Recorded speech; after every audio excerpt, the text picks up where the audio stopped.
Good evening from InvestSharp. This is Randy Smotone with your Tuesday, May 11th market update. On the economic front, there was no really market moving economic data released today, so on deck for tomorrow is the international trade number, which the estimate is minus 41 billion, and weekly petroleum status report, and the monthly treasury budget, which estimate there is minus 40 billion. The dollar, gold, and silver were up. Copper and oil were down. Light sweet crude futures were down 43 cents to settle at $76.37 a barrel. So we're looking at the dollar here via the ETF UUP. You can see here where we've fallen from, built a base under here, and we're right in here with the dollar. So we do have some resistance up here on this 25, but the wasn't a lot of buying in the dollar today, but the MACD looks good, so the dollar looks fine. Over to the point figure West Texas Intermediate Crude chart. And of course, no changes here. Crude's kind of just stuck, man. It's not really going anywhere. So let's go look at the Dow. Dow closed down 36 points to 10,748. S&P closed down 4 points to 1,155. The Nasdaq closed up almost a point to 2375, and the Russell closed up 5 points to 695. The Russell had the largest percent gain, up 0.85%, and the Dow and S&P were both weak, down 0.34%. So volume across the indices were pretty good. They were a little above average. They weren't too bad today. So we're watching these areas. We've got these resistance areas above us. Talked about this yesterday. So the Dow, we're right here. That candle just means we're just kind of setting. Nothing to it. Same way here, kind of a neutral candle. Doji just, buying and selling was kind of even. We've got this resistance here on the S&P at 1165. Some more up here between the 1170, 1180 right here. We still, we're watching to get above the 50-day moving average on the Nasdaq. We're watching that, and we're not. So the 50-day today was at 2414. We're right here. I don't know what we're going to do. We could consolidate sideways for a while. We could pull back and retest this level clear down here possibly. I mean, we could bounce around. I mean, I don't know.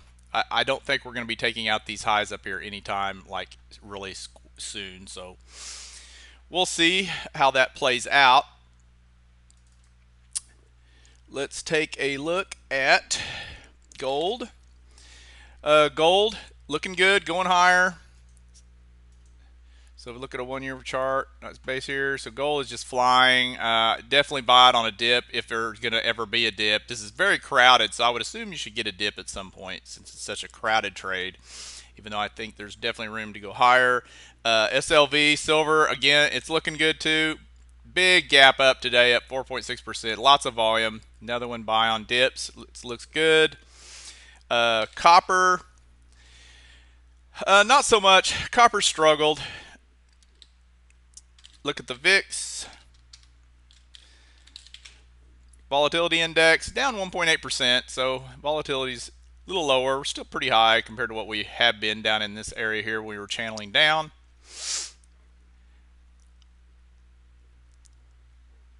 And let's go over and look at the McClellan. See if we're overbought, oversold. We know we're not overbought. Okay. This is the NYSE McClellan. So now we're at minus 53. We didn't move much, so we're still definitely in oversold territory. So we could definitely move up, or we could bounce around in here for a while. Let's go look at these sectors.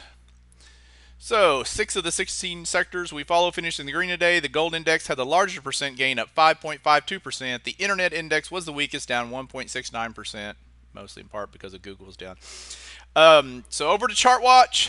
I have some from yesterday that still look good, and a few new ones. Leg Mason up here against some resistance though. Lots of volume today, so you might want to watch for a breakout here, possibly above today's highs. Let's look at, yeah, nice. This would be a nice breakout when and if it happens. So keep that one on your radar. PACR, PACR looking good. Nice big breakout, huge move though. So you can watch it over today's high, but it needs more volume, and it could go higher at but it's a lot, very big move for it today. SBH, Sally Beauty Holdings, breaking out today, good volume. It's looking pretty good. Meadowbrook Insurance break out today with volume. It looks good. BVN, I love this. This should be a nice move. This should have a good at least back up to 40 or between 40 and 42 movement. So I like this huge breakout on BVN. Very nice. BGC, talked about it yesterday. Still looks good. Probably on a dip. If it dips back down in here, you can probably buy it. Like it. This Harry Winston, HWD, looks good. Should have some more room to go up. VCI looks good. Broke out today. Sun still looking good. These we already looked at. PPS still looks fine. IPHS still in that little channel, but watch it for a breakout or breakdown. Compass Materials still stuck in this little triangle, but keep an eye on the triangle. Put it on your list, watch list. Sherwin-Williams, watch for a breakout. Still looks good. DTV still looks good. Still hanging out up there, but it's good. This Central Fund of Canada looks really good. Tons of volume coming in today, so watch for a breakout soon on this. Should have some nice movement of several dollars once this gets going. Medifast still looks good. Been on a great trend. GLNG still hanging out, so watch for a breakout over the 1350 with some volume. Of course, all the golds. KGC, tons of miners. Like this big volume, so watch for a breakout above the 1950. And there's just a whole GLD. Again, I think you need to get a dip here. Newmont Mining, just monster, looks good. IAG, excuse me, it's looking good. Huge moves. EGO, been watching this one, it's a huge move. ABX, you just have plenty of ideas here. AEM, ANV, Allied looks good. GFI looks good. Of course, then we get into the silver. SLV breaking, it looks good. Silver Wheaton breaking higher today, it looks good. Whoops. PAAS. Watch for a breakout over this 27 level. That will be a pretty massive breakout for this one. Hasbro. It looks good. HCP. Watch for a breakout higher over today's high for HCP. Then we get into the weaker ones. FCX, I still think possibly could short it as long as copper stays weak. Probably would need to wait for it to get back up into here. But it continues to act weak. This ATK, we're still waiting for it to break down, but it looks like it could at any time.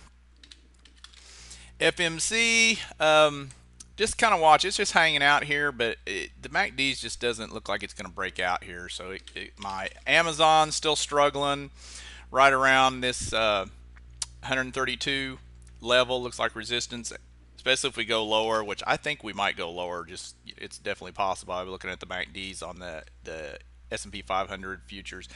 An OIH, I can't talk, is up here. I would like to short it up here possibly if it gets up that high. And of course Google continues to struggle and it's stuck here. Didn't have a lot of selling today though, but it's definitely got some resistance here on this trend line and around the 5.25. All right, let's take a look at the, oh, you know what, I was going to look at XLF, see how the yeah, see the financials are still struggling up here, stuck at this 16. I just wanted to look at that. So yeah, still got resistance there in that area. All right, over to the current market signals. We follow the point figure charts for the Dow, Nasdaq, S&P. Of course, Dow and Nasdaq are still on sells, and the Russell is as well. S&P never did go on a sell signal, still on a buy. I do want to make note a change that we usually look at on Fridays, but I know the change happened today, so I want to go over and look at the point and figure chart for silver, the continuous contract, futures contract here. So silver finally printed that 19. We are now on a buy signal on silver with a bullish price objective of 27.50. So if silver gets going, looks like it could have quite a run. It may not reach this, but so keep an eye on silver. Just went back on a buy signal, just printed this 19, and we had to take out the prior column here. So silver's looking good, and that's really all I have. So that's it for today. Still be cautious. Keep your position sizes small. This market is still very nervous market. You know, who knows? We're going higher, lower, sideways. We could probably just chop around for a while. All right, thanks for watching InvestSharp's daily market analysis.